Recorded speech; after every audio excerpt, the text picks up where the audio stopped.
The film begins by showing us a casual conversation inside a car about rents in Brooklyn, when suddenly an accident happens. Several screams are heard around them, with people asking someone to call an ambulance, while the driver apparently abandons the scene of the accident. Then we are shown a couple, Chris Newborn and his wife Tara, in their apartment in Brooklyn. During the conversation, Chris says that he wants to move out of that place because he thinks their apartment is too cramped and wants a bigger space, focusing more on work to earn more money. But Tara says that their priority at that moment had to be their marriage. Chris then promises that one day he will build a house for her because he loves her very much. Suddenly, someone knocks aggressively on the door. Chris goes to check who it is while grabbing a sledgehammer. When he opens the door, he finds his brother Keith crying and injured. Chris asks what happened, and Keith says that he had an accident with his car and thinks the people involved died. They fall into despair and hear the police siren approaching. In an attempt to spare his brother, who already had a criminal record, Chris takes off Keith's blood-stained clothes and puts them on to turn himself in as the person responsible for the accident. Tara, in tears, tries to stop him from doing this, but Chris has already made up his mind, while Keith remains silent. Chris goes to prison and stays there for a few years. On the day he is released, several reporters recall the reason for his imprisonment, and that, shortly before being released, he was unjustly accused of murdering a cellmate, which caused him to spend 7 more years in solitary confinement. However, it was later revealed that, in truth, the guards who accused him were the real ones responsible for the murder of the cellmate. One of the presenters emphasizes the period of 7 years in solitary confinement, completely alone, and how that can affect his mental health. When he finally leaves prison, Tara and his son Jake, now grown, receive him.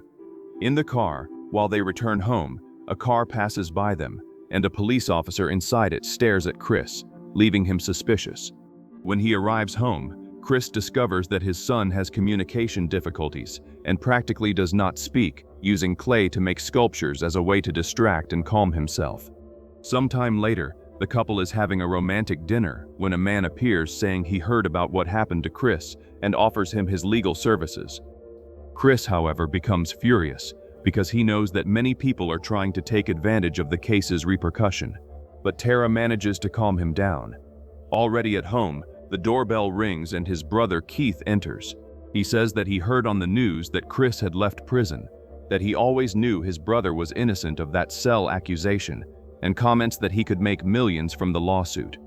However, Chris tries to make him leave discreetly because his wife was about to arrive from work. Keith understands his brother's intention and leaves the house, saying goodbye to his nephew.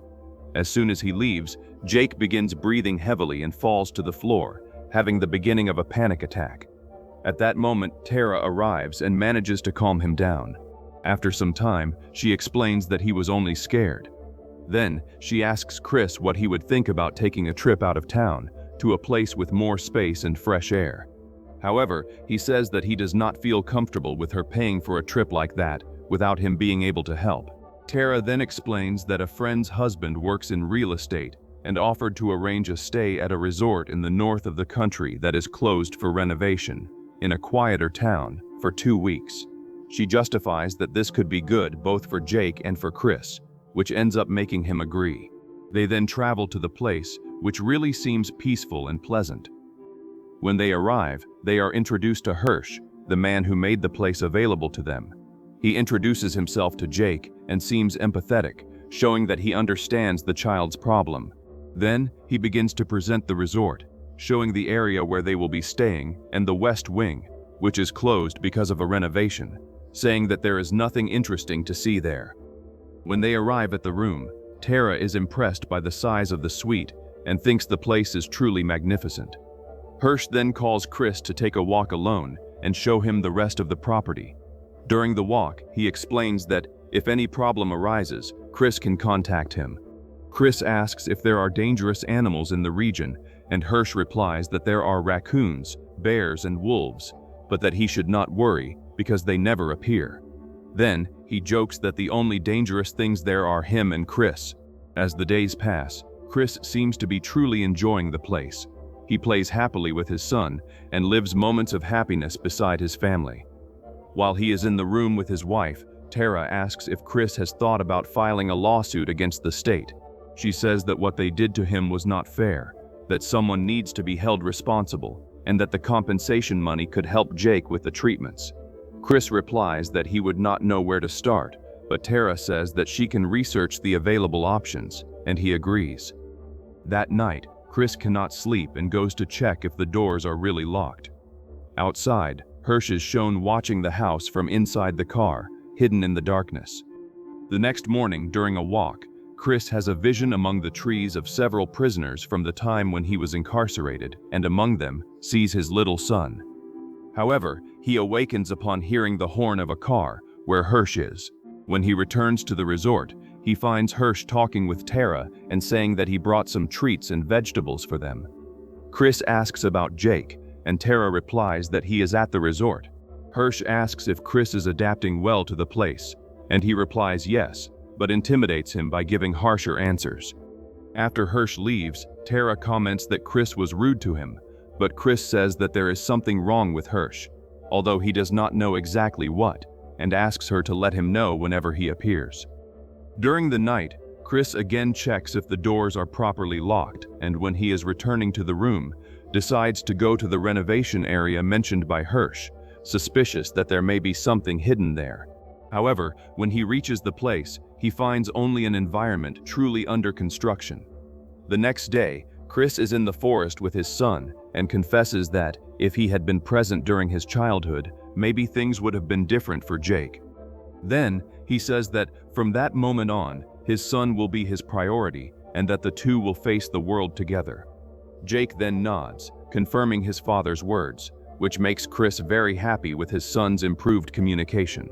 However, in the distance, Hirsch is shown again inside his car, watching the two. Sometime later, Chris is talking with the lawyer who had spoken to him earlier. The lawyer recalls all the suffering Chris faced during the 7 years in solitary, without visits and without talking to anyone, only to cover up a crime committed by themselves. Then, he shows the video that proves his innocence and says that there needs to be justice for the hell he went through. After the conversation, Chris begins to reflect alone, while disturbing scenes invade his mind, involving deaths and the impalement of prisoners. After that, it is shown that Chris begins working in the renovation area of the resort, using the machines and materials with some still unknown objective. One night, unable to sleep again, he sees a light through the window, and when checking what it is, observes a vehicle approaching. When he goes outside, he finds his brother Keith outside and asks what he is doing there. Chris realizes that his brother is under the influence of drugs and takes him inside the resort. At that moment, Jake suddenly wakes up in his room as if he sensed his uncle's presence. When settling him in one of the rooms, Keith reveals that he went there because some men, whom he identified as government agents, were following him.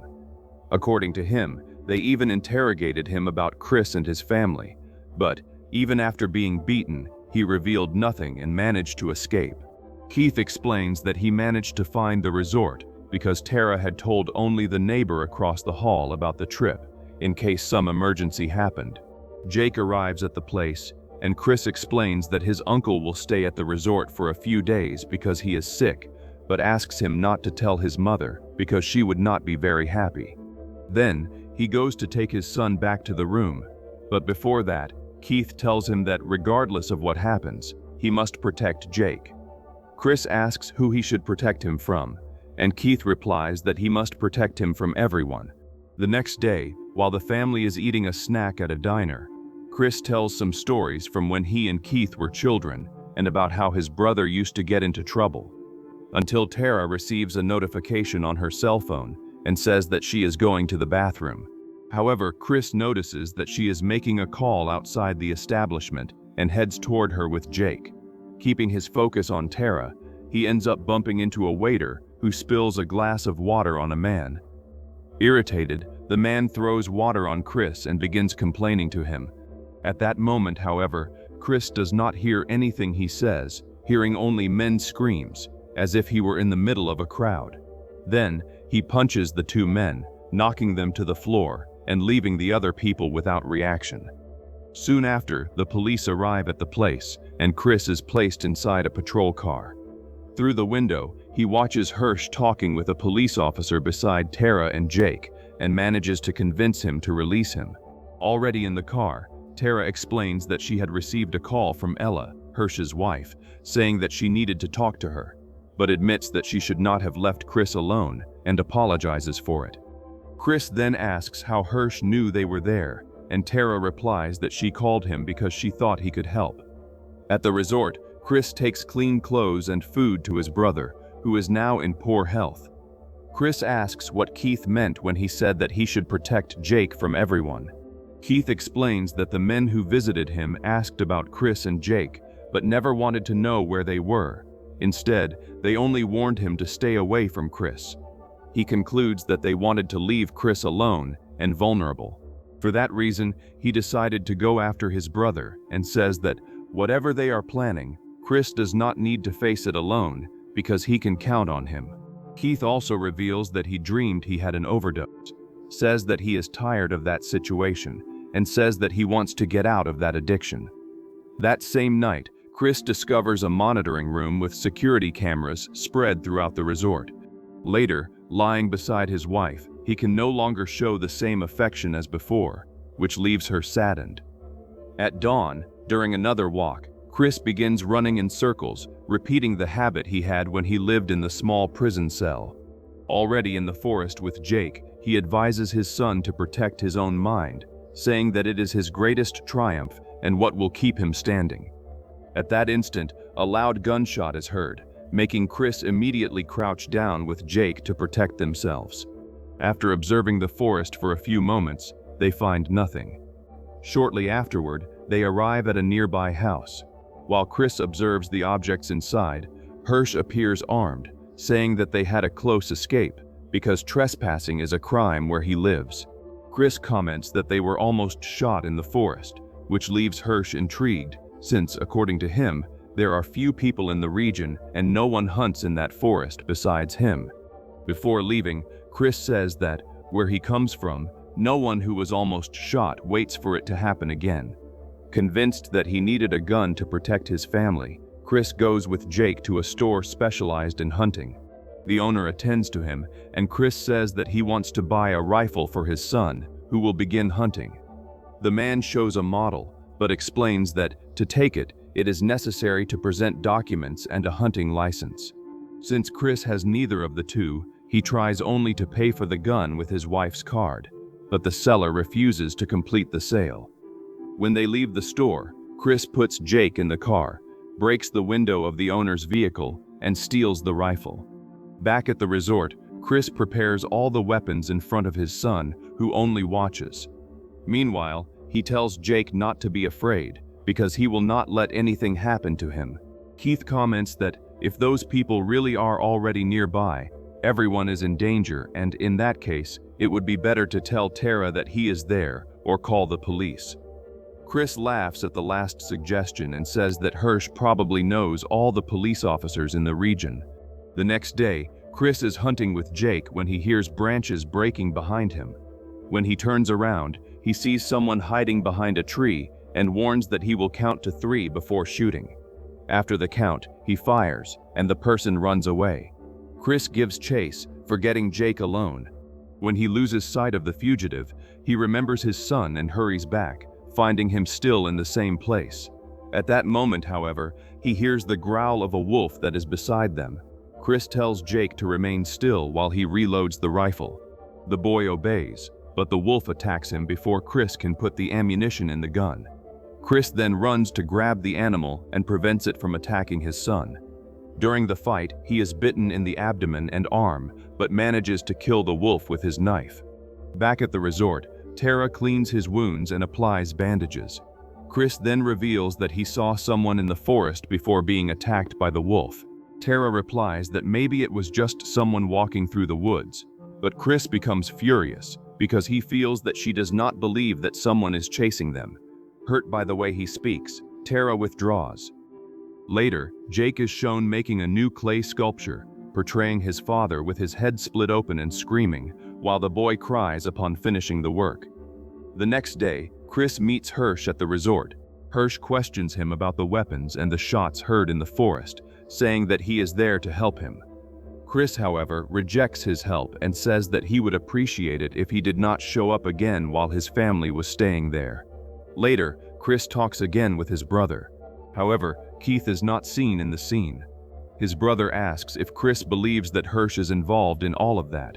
Chris replies that he still does not know for sure. Keith then mentions Tara, remembering that she was the one who took them to that place, and saying that there is something strange between her and Hirsch. Finally, he says that they need to keep their eyes wide open and always keep Jake close. Tara wakes up in the middle of the night and realizes that Chris is not in bed. She decides to look for him and, when she enters the renovation area, finds him sleeping in a small room with only one window, built by himself.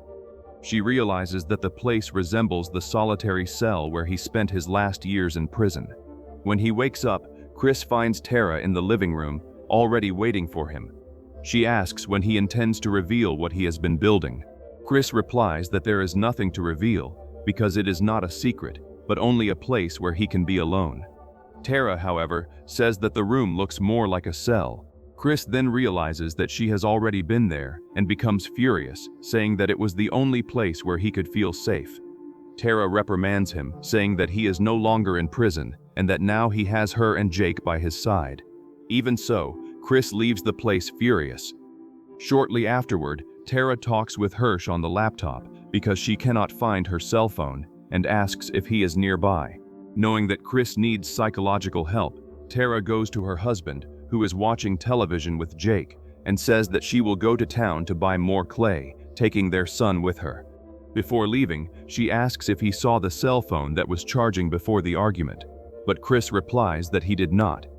While Tara gets into the car, she sees Chris watching the two through the window and waves to him. However, when she tries to leave with the car, she realizes that the vehicle does not move. When checking, she discovers that one of the tires is flat and that the spare tire has also been ruined by punctures. She then takes Jake to the door of the resort's surveillance room and asks him, as soon as he sees his father, to knock hard on the door. Meanwhile, she enters the room to try to ask for help. Then, she finds several notes made by Chris on the walls, involving Jake, police officers, and supposed pursuers. In one of them, Chris states that Tara would be responsible for handing him over to these people. Frightened, she looks for her own cell phone in the drawers and manages to find it. At that instant, through the security cameras, she sees Chris approaching the room. She quickly hides the device in her pocket before he enters. When he enters, Tara explains herself, saying that the car tire went flat and that she came in to try to access the internet, but the connection was not working. Then she calls Jake to go to sleep, but the boy prefers to remain with his father. Tara then passes by Chris at the door, trying as much as possible to hide the fear she is feeling of her own husband. Later, Chris talks again with Keith while Jake watches. Chris says he is shaken because he believes that Tara intends to hand him over to his pursuers. Keith tries to comfort him and says that she probably accepted a millionaire deal to betray him and that the entire plan involves Tara, Hirsch, and the hired lawyer. Meanwhile, Tara manages to leave the resort with the recovered cell phone and makes a call to the psychiatrist who had followed Chris. However, the call goes to voicemail. In the recording, the doctor informs that there was some worrying information about Chris that Tara should know, and that should have been revealed even before he left the institution. Meanwhile, Hirsch arrives at the resort. Upon seeing Tara's car parked, with the jack beside it, he decides to enter the place. While Chris continues talking with Keith, his brother reveals that, during the period when Chris was in prison, he and Tara became closer than they should have.